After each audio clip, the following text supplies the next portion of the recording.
Hello friends, എല്ലാവർക്കും JK Weldan PSലേക്ക് സ്വാഗതം. ഞാൻ Ashna Shaji. ഇന്ന് ഞാൻ വന്നിട്ടുള്ളത് നമുക്കറിയാം കഴിഞ്ഞ ദിവസം UPSC എക്സാം നടന്നിട്ടുണ്ടായിരുന്നുള്ളൂ. ഇനി അടുത്തതായിട്ട് നമുക്ക് വരാൻ പോകുന്നത് LPSC എക്സാം ആണ്. നവംബർ 24th എക്സാം വരുന്നത്. അപ്പോൾ അതിനു മുൻപ് ആ എക്സാമിന് പ്രിപ്പയർ ചെയ്യുന്നവർ ശ്രദ്ധിക്കേണ്ട കുറച്ച് കാര്യങ്ങളും കുറച്ച് ടിപ്സും ഒക്കെയാണ് ഈ ഒരു ക്ലാസ്സിൽ ഞാൻ പറയാൻ ഉദ്ദേശിക്കുന്നത്. അപ്പോൾ ഫസ്റ്റ് ഓഫ് ഓൾ കുറച്ച് കാര്യം ഞാൻ പറയട്ടെ. നമുക്ക് UPSC എക്സാം എടുത്ത് നോക്കിക്കഴിഞ്ഞ് കഴിഞ്ഞാൽ അതിൻ്റെ ക്വസ്റ്റ്യൻ പേപ്പർ ഒന്ന് വിശകലനം ചെയ്ത് കഴിഞ്ഞാൽ ആദ്യമേ തന്നെ കറണ്ട് അഫയേഴ്സ് നോക്കാം. കറണ്ട് അഫയേഴ്സ് നോക്കിക്കഴിഞ്ഞാൽ 4-5 ചോദ്യങ്ങളാണ് അതിൽ നിന്ന് കൂടുതലായിട്ട് വന്നിട്ടുണ്ടായിരുന്നത് അല്ലേ. ദെൻ സെക്കൻഡ് പോർഷനിലേക്ക് പോയി കഴിഞ്ഞാൽ നമുക്ക് കാണാൻ സാധിക്കും ജനറൽ സയൻസ്. അപ്പോൾ ജനറൽ സയൻസ് നോക്കിയാലോ SCRT പഠിച്ചിട്ടുള്ള ഉദ്യോഗാർത്ഥിക്ക് തീർച്ചയായിട്ടും ഫിസിക്സ് ആൻഡ് കെമിസ്ട്രി ഫിസിക്കൽ സയൻസിൽ 10 ഒരു 9 മാർക്ക് വരെയൊക്കെ കിട്ടാനുള്ള രീതിയിലുള്ള ചോദ്യങ്ങളായിരുന്നു. അത്രയ്ക്കും സിമ്പിളായിരുന്നു. SCRT 10ാം ക്ലാസ്സിലെ ഫിസിക്സിൽ നിന്ന് കൂടുതൽ ചോദ്യം വന്നിട്ടുണ്ടായിരുന്നത് 10ാം ക്ലാസ്സിലെ 1ാമത്തെയും 2ാമത്തെയും ചാപ്റ്ററിൽ നിന്നായിരുന്നു. കൂടുതലായിട്ടും ഫിസിക്സ് ചാപ്റ്റർ 10ാം ക്ലാസ്സിനായിരുന്നു പ്രാധാന്യം കൊടുത്ത് വന്നത്. സെയിം അതുപോലെ തന്നെ കെമിസ്ട്രി നോക്കിക്കഴിഞ്ഞാലും 10ാം ക്ലാസ്സിലെ ടെക്സ്റ്റിനെ അടിസ്ഥാനമായിട്ടാണ് കൂടുതൽ ചോദ്യങ്ങളും കണ്ടിട്ടുണ്ടായിരുന്നത്. ദെൻ കമ്മിങ് ടു ബയോളജി, ജനിതക ശാസ്ത്രത്തിലെ ഒരു ചാപ്റ്ററിൽ നിന്ന് ഒരു ചാപ്റ്ററിൽ നിന്ന് 5 ചോദ്യത്തോളം വന്നിട്ടുണ്ടായിരുന്നു. അപ്പോൾ SCRTയുടെ പ്രാധാന്യം മനസ്സിലായി കാണുമല്ലോ അല്ലേ. ഇനി കുറച്ച് പേരുടെ വിഷമം എന്താ വെച്ച് കഴിഞ്ഞാൽ എന്താണ് സോഷ്യൽ സ്റ്റഡീസ് സാമൂഹ്യ ശാസ്ത്രത്തിൽ നിന്ന് അധികം ചോദ്യം വന്നില്ല എന്നുള്ളത്. ഈ കേരള റിനൈസൻസ് എന്ന് പറയുന്നത് എന്താണ് അത്യാവശ്യം ഈ പറയുന്ന ഇപ്പം നമ്മുടെ സോഷ്യൽ സയൻസിൽ വരുന്ന കാര്യങ്ങളൊക്കെ തന്നെയാണ് അല്ലേ.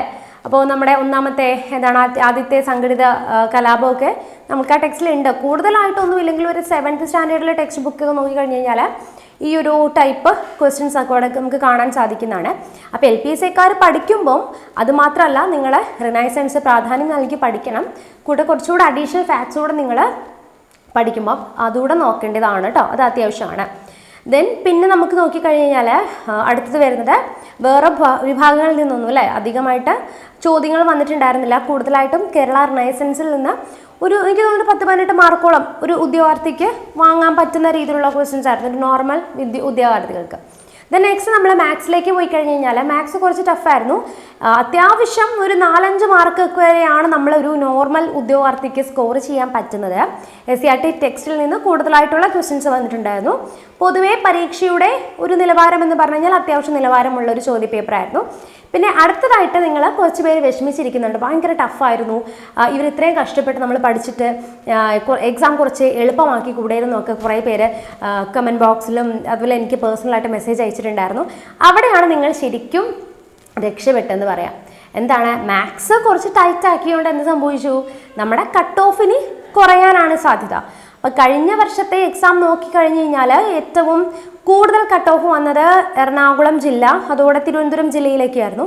ഏകദേശം 52 മാർക്കോളമായിരുന്നു അന്നത്തെ കട്ട് ഓഫ് ഏറ്റവും ഹയസ്റ്റ് വന്നത് കേട്ടോ, ഹയസ്റ്റ് കട്ട് ഓഫ് വന്നത്. അപ്പോൾ ഇത്തവണ നമുക്കൊരു മാക്സിമം 52. ഇപ്പോൾ നമുക്കറിയാം നോർമലായിട്ടുള്ളതല്ല, കുറച്ചുകൂടി ഉദ്യോഗാർത്ഥികൾ കൂടുതലാണ്.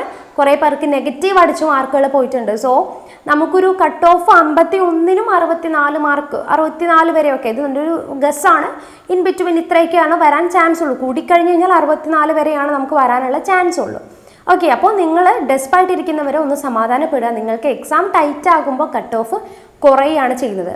ഓക്കെ, ഇനി LPSCക്കാർ ശ്രദ്ധിക്കേണ്ട കാര്യം എന്ന് പറഞ്ഞു കഴിഞ്ഞാൽ ഈ ഒരു ക്വസ്റ്റ്യൻ പേപ്പർ എടുത്ത് ആദ്യമേ ഒന്ന് നിങ്ങളൊന്ന് നോക്കുക. ഇപ്പം നിങ്ങൾക്കറിയാം വിഷമിച്ചിരിക്കേണ്ട കാര്യമൊന്നുമില്ല. ഇപ്പോൾ UPSCക്കാർ കുറച്ച് പേര് ഡെസ്പായിട്ടിരിക്കുന്നവരുണ്ട്. ചിലവർക്ക് LP എഴുതാൻ പറ്റാത്തവരുണ്ടാവും. അങ്ങനെയുള്ളവർ നിങ്ങൾ ഒട്ടും വിഷമിക്കേണ്ട. അടുത്തതാണ്ടേ വരുന്നു, HSA വരുന്നു. അപ്പം നിങ്ങൾ ഈ പ്രിപ്പയർ ചെയ്ത പോലെ തന്നെ ഒന്ന് നല്ലപോലെ ഒന്ന് മുറുക്കി പിടിച്ച് കഴിഞ്ഞാൽ HSA വരുന്നുണ്ട്. അതിലേക്ക് ഫെബ്രുവരിയിൽ വരാൻ പോകുന്ന 10th ലെവൽ പ്രിലിമിനറി എക്സാം നിങ്ങൾ ഈ പഠിച്ച കാര്യങ്ങളൊക്കെ തന്നെയാണ് അവിടെയും വരുന്നുള്ളൂ. അപ്പോൾ കുറച്ചുകൂടെ ഒന്ന് ഹാർഡ് വർക്ക് ചെയ്ത് കഴിഞ്ഞാൽ UPSCക്കാർ ഡള്ളായിട്ടിരിക്കുന്ന ഒട്ടും വിഷമിക്കേണ്ട കേട്ടോ. നിങ്ങൾക്ക് ഹൈസ്കൂളിലൊക്കെ പഠിപ്പിക്കാൻ താല്പര്യമുള്ളവരാണെങ്കിൽ HSA എക്സാം ഉടൻ തന്നെ വരും. ഓക്കെ, ഇനി നമുക്ക് LPSCക്കാർ ശ്രദ്ധിക്കേണ്ട കുറച്ച് കാര്യം പറയാം. അപ്പോൾ നമുക്ക് LPSCയുടെയും UPSCയുടെയും മാർക്ക് ഡിസ്ട്രിബ്യൂഷൻ നോക്കിക്കഴിഞ്ഞാൽ സൈക്കോളജി പൊതുവെ 20 മാർക്സ് ആണ് പറയുന്നത്. പിന്നെ LPക്ക് നമുക്ക് വരുമ്പം പൊതുവിജ്ഞാനം സാമൂഹ്യ ശാസ്ത്രവും കൂടി 40 മാർക്ക് വരുന്നുണ്ട്. UPക്ക് അവിടെ അടിസ്ഥാന ശാസ്ത്രം 30, സാമൂഹ്യ ശാസ്ത്രം 30 അങ്ങനെയായിരുന്നു ഡിവിഷൻ വരുന്നത്. ഇവിടെ ഇംഗ്ലീഷ് ഇല്ല. പിന്നെ UPയുടെ ഇംഗ്ലീഷ് സിമ്പിൾ ആയിരുന്നു കേട്ടോ. സിമ്പിൾ ഇംഗ്ലീഷാണ്, ആർക്കാണെങ്കിലും സ്കോർ ചെയ്യാൻ പറ്റുന്ന രീതിയിലുള്ള ഇംഗ്ലീഷ് ചോദ്യങ്ങളായിരുന്നു അതിനകത്ത് വന്നിട്ടുണ്ടായിരുന്നത്. ഇത് പിന്നെ നിങ്ങൾക്ക് വരുന്നത് ലഘു ഗണിതമാണ്. 20 മാർക്കിൻ്റെ ഗണിതമാണ് വരുന്നത് അല്ലേ. അപ്പം നിങ്ങൾ ഇനി ശ്രദ്ധിക്കേണ്ടത്, സാധാരണ നമുക്ക് LP എക്സാം എന്ന് പറയുമ്പം ഒരു 3ാം ക്ലാസ് തൊട്ടുള്ള ഇതായിരിക്കും കൂടുതലായിട്ട് നിങ്ങൾക്ക് വരുന്നതല്ലേ, പഠിക്കേണ്ട 3 തൊട്ട് 5 വരേക്കുള്ള ആ ഒരു ടെക്സ്റ്റിൽ കൂടുതലായിട്ടും നിങ്ങളത് അതിനകത്ത് സയൻസ് എന്ന് പറയാൻ കാര്യമായിട്ടൊന്നും ഇല്ല. എൻവയോൺമെൻറ്റൽ സയൻസ് അല്ലേ നമ്മൾ അങ്ങനെയാണ് പഠിക്കുന്നത്. അപ്പോൾ അതിനകത്ത് നിങ്ങൾ ജസ്റ്റ് ഒന്ന് ഓടിച്ച് നോക്കുക, ഫസ്റ്റ് അതൊന്ന് ഓടിച്ച് നോക്കുക, അതിൽ നിന്ന് ക്വസ്റ്റ്യൻസ് വരാൻ സാധ്യതയുണ്ട്.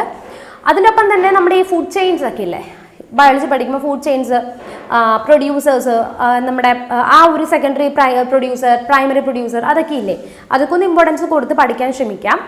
അതിനൊപ്പം തന്നെ നിങ്ങൾ ഒട്ടും മാറ്റി കളയേണ്ടാത്തത് 10ാം ക്ലാസ്സിലെ ടെക്സ്റ്റ് ബുക്ക് കൂടി പഠിക്കേണ്ടത്, ജനറൽ സയൻസിൻ്റെ 10ാം ക്ലാസ്സിലെ ടെക്സ്റ്റ് കൂടി പഠിക്കാൻ നോക്കണം കേട്ടോ. വേറൊന്നും നോക്കാൻ സമയം കിട്ടിയില്ലെങ്കിൽ നിങ്ങൾ 10ാം ക്ലാസ്സിലെ ടെക്സ്റ്റ് എങ്കിലും നോക്കണം. ഇനിയുള്ള സമയം എന്ന് പറഞ്ഞാൽ പുതുതായിട്ടുള്ള കാര്യങ്ങൾ പഠിക്കുക എന്നുള്ളത് കുറച്ച് ബുദ്ധിമുട്ടായിട്ടുള്ള കാര്യമാണ്. അപ്പോൾ 10th സ്റ്റാൻഡേർഡിൽ മാത്സ് കണ്ട് പേടിച്ചിരിക്കുന്നവർ നിങ്ങൾ എന്താവണ്ട, നിങ്ങൾ വിഷമിക്കേണ്ട. ആ ഒരു മോഡലില്ലേ, ആ ജസ്റ്റ് നിങ്ങൾ പുതുതായിട്ട് ഇനി ഓർന്ന് പഠിക്കാതെ ആ ഒരു മോഡൽ തന്നെ വർക്കൗട്ട് ചെയ്യാനായിട്ട് ശ്രമിക്കാം. ഓക്കെ, അപ്പോൾ ദെൻ കൂടുതലായിട്ട് നിങ്ങൾ റിനൈസൻസിന് ടെക്സ്റ്റ് ബുക്കിലുള്ള പോലെ തന്നെ കുറച്ച് പ്രാധാന്യം നൽകി പഠിക്കാൻ ശ്രമിക്കുക. അതേ നമ്മൾ പറഞ്ഞ പോലെ ഈ ഒരു അധികമായിട്ട് LPക്കാർക്ക് നമ്മൾ സ്കൂൾ ടെക്സ്റ്റ് ബുക്ക് നോക്കിക്കഴിഞ്ഞാൽ കിട്ടത്തില്ല പോയിന്റ്സ്. അപ്പോൾ നിങ്ങൾ എന്ത് ചെയ്യുക, അതുപോലെ കോൺസ്റ്റിറ്റ്യൂഷൻ ആർട്ടിക്കിൾസ് ഒക്കെ ഒന്ന് പ്രാധാന്യം കൊടുത്ത് പഠിക്കാൻ ശ്രമിക്കുക. അതോടൊപ്പം തന്നെ ഇപ്പം ഒരുപാട് പേര് വിഷമിച്ചിരിക്കേണ്ട UP കിട്ടിയില്ല എന്നുള്ളത്. LP ആണെങ്കിലും UP ആണെങ്കിലും നിങ്ങൾക്ക് സാലറിയൊക്കെ സെയിം ആണ്. ഓക്കെ, സാലറി ലെവലൊക്കെ സ്റ്റാർട്ടിങ് ലെവൽ സെയിം ആയിരിക്കും. സോ നിങ്ങൾ എന്ത് ചെയ്യുക, കൂളായിട്ട് ഇരിക്കുക, ഒരു കുഴപ്പമുണ്ടാവില്ല. നെക്സ്റ്റ് ഇനിയും എക്സാം വരുന്നുണ്ട്, ആരും ഇങ്ങനെ ഡെസ്പായിട്ടിരിക്കേണ്ട കാര്യമൊന്നുമില്ല.